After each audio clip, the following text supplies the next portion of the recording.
Bonjour à tous, bienvenue dans l'interview. Notre invité ce midi n'est pas un homme politique, c'est un journaliste, Francis Van de Woestijn. Bonjour. Bonjour. Promu rédacteur en chef de la Libre Belgique, l'information date de 48 heures maintenant. Exact. Donc on vous adresse vos félicitations. Merci. Ça fait quoi de devenir rédacteur en chef et quelle est la différence avec un autre journaliste ? Ah, écoutez, ça fait quoi? C'est un immense bonheur, une immense fierté aussi, en toute modestie. J'espère pouvoir montrer digne de la confiance que le conseil d'administration m'a fait. La grande différence, c'est que, je veux dire, sur un plan personnel, malheureusement, je vais sans doute écrire moins qu'avant, mais c'est vrai que je vais avoir le plaisir, je dirais, de diriger une rédaction qui a d'énormes talents et qui a des journalistes auxquels je crois beaucoup. Écrire moins qu'avant, ça veut dire que le rédacteur en chef ne fait par exemple pas d'éditoriaux ? Si, ça c'est effectivement la colonne que je vais me réserver, même si elle n'est pas uniquement réservée au rédacteur en chef, mais c'est vrai que j'avais l'habitude et je vais beaucoup faire des analyses politiques pour essayer d'expliquer la politique belge. Vous savez que c'est excessivement compliqué et j'aimais bien faire des analyses, je veux dire, surtout explicatives, des interviews aussi. Ça évidemment, je ne pourrais plus le faire. Alors, vous avez 58 ans, vous avez déjà été rédacteur en chef adjoint de la Libre Belgique, et vous venez de le rappeler, vous êtes plutôt un journaliste politique. Vous avez notamment publié des ouvrages, un livre, un portrait d'Elio Di Rupo, juste avant qu'il devienne Premier ministre, par exemple. La politique, ça va rester quelque chose à laquelle la Libre Belgique va être particulièrement attentive. C'est quoi le positionnement aujourd'hui de la Libre ? Oui, effectivement. Donc la politique belge est une des valeurs constantes de la Libre Belgique depuis sa création, mais ce n'est pas la seule. La politique étrangère l'est aussi. Nous avons une autre grande spécialité, je dirais, c'est l'économie. Et c'est d'ailleurs un secteur qu'il faut redynamiser. Et je tiens d'ailleurs à préciser que l'ancien rédacteur en chef Vincent Titz va reprendre le service économique en main. Et la Libre est aussi connue, évidemment, pour sa rubrique culturelle, son supplément sur les livres. Donc voilà. Donc ça, c'est les fondamentaux. Que vous allez continuer à défendre. Tout à fait. Ouais. C'est vrai que... Si je vous dis la Libre Belgique, anciennement cataloguée catholique, ça a changé, ça n'a pas changé? Oui, c'est ça. Nous avons des valeurs, mais je veux dire, ce n'est plus vraiment, on ne se promène plus avec un croix, je veux dire, une croix en poche. Vous allez sans doute me dire monarchiste, léopoldine, etc. Nous sommes avant tout un journal indépendant. Nous avons des valeurs que nous défendons. Politiquement, on est plutôt situé au centre droit, je dirais. Mais aujourd'hui, je pense que les journalistes sont moins, je dirais, militants qu'ils n'ont pu l'être par le passé. Et si je vous dis quotidien plutôt haut de gamme, tourné vers les milieux intellectuels, les milieux d'affaires? J'assume totalement. C'est ce qu'on veut maintenir. C'est un journal qui est, je veux dire, accessible à tous, mais il est clair que notre niche, les lecteurs que nous visons, c'est plutôt le haut de gamme. Oui. Alors, vous êtes nommé cette semaine, à un moment où on est en plein débat sur le rachat d'un autre journal, L'Avenir, qui est un quotidien wallon, racheté par le groupe Tectéo. On sait que Tectéo est peut-être en train de se rapprocher avec IPM, qui est le propriétaire de La Libre et de La Dernière Heure. Est-ce qu'il y a un rapport entre votre nomination et tout ce qui s'est passé entre L'Avenir et Tectéo? Aucun. Vraiment, c'est un concours de circonstances. C'est un hasard de calendrier. Totalement. Je pense d'ailleurs que le rachat, les négociations de Tectéo vers L'Avenir et EPM datent d'il y a un certain temps. Et je pense qu'il y a à peu près 2 mois que ma nomination est, disons, en discussion. De toute façon, je ne connais pas l'entreprise Tectéo ni Stéphane Moreau, donc son administrateur délégué. Et donc, je tiens à préciser que ça n'a absolument rien à voir. Est-ce que vous pouvez nous confirmer qu'IPM négocie effectivement avec Tectéo ou pas? Ils ne l'ont pas caché. Je veux dire, il y a donc il y a un rapprochement. Bien sûr, il y a un rapprochement qui est en cours de négociation, mais il ne s'agit pas, en tout cas d'après ce que je peux savoir à l'heure actuelle, d'un rachat total d'IPM par Tectéo, mais plutôt d'une augmentation dans les prises de participation. Parce que vous savez que Tectéo est déjà dans le capital d'IPM et notamment dans la radio Tuise. Donc ce serait monter en puissance dans le capital, dans l'actionnariat. C'est bien de cela qu'il s'agit. Alors la question qu'on pose, elle vaut aujourd'hui pour l'Avenir, mais elle vaudra peut-être demain également pour la Libre Belgique et pour La Dernière Heure. Comment on fait pour assurer l'indépendance d'une rédaction quand on a comme actionnaire, et parfois comme actionnaire principal, voire comme actionnaire unique, un grand groupe industriel dont le métier d'origine n'est pas la presse? Exact. L'indépendance de la rédaction, elle existe depuis 130, 140 ans, depuis que la Libre existe. Donc, j'ai j'ai un peu souri quand j'ai vu beaucoup d'hommes politiques dire ces derniers jours, attention, la liberté de la presse est menacée. Les pressions politiques, vous le savez comme moi, nous en subissons quasiment au quotidien de la part de ces mêmes hommes politiques qui tentent aujourd'hui de nous défendre. C'est gentil, mais on n'a pas besoin d'eux. L'indépendance de la rédaction, je veux dire, on la démontre au quotidien depuis 140 ans. Et moi, que mon actionnaire s'appelle Pierre, Paul, Jacques, Stéphane, Charles, Joël, Elio, tout ce que vous pouvez imaginer, enfin, je veux dire, notre indépendance, elle sera garantie par quoi? Par la rédaction.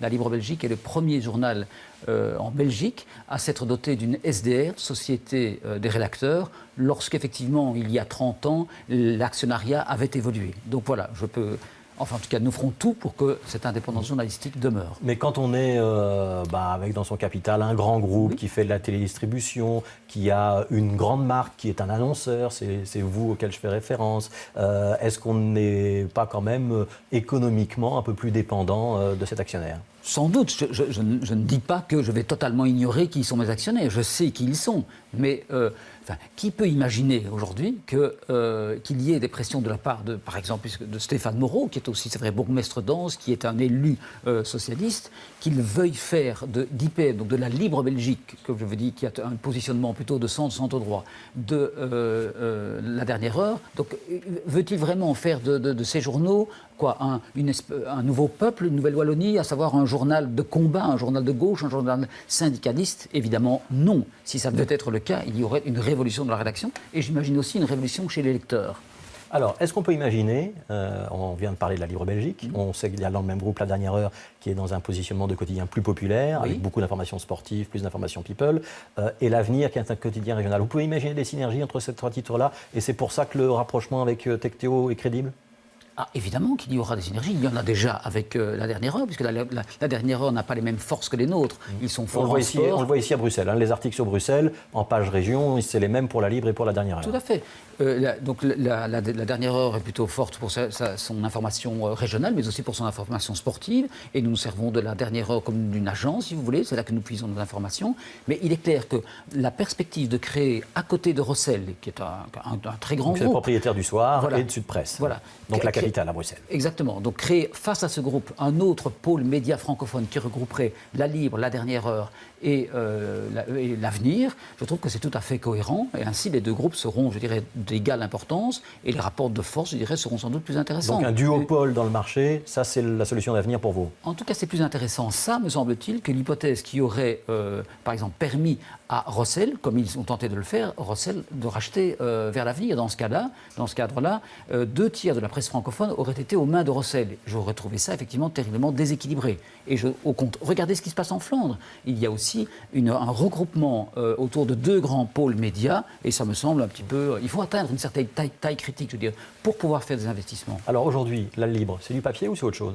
Alors c'est d'abord du papier, mais c'est aussi autre chose, évidemment, puisque nous avons un site internet qui recueille de plus en plus de qui succès. aujourd'hui est gratuit. Est-ce qu'il sera toujours gratuit? Non. La réponse est non. La réponse est non, puisque tous les journaux... Quand est-ce que vous passez au payant? Normalement, aux alentours de la Toussaint, je dirais novembre, décembre, ça dépend un petit peu des conditions techniques.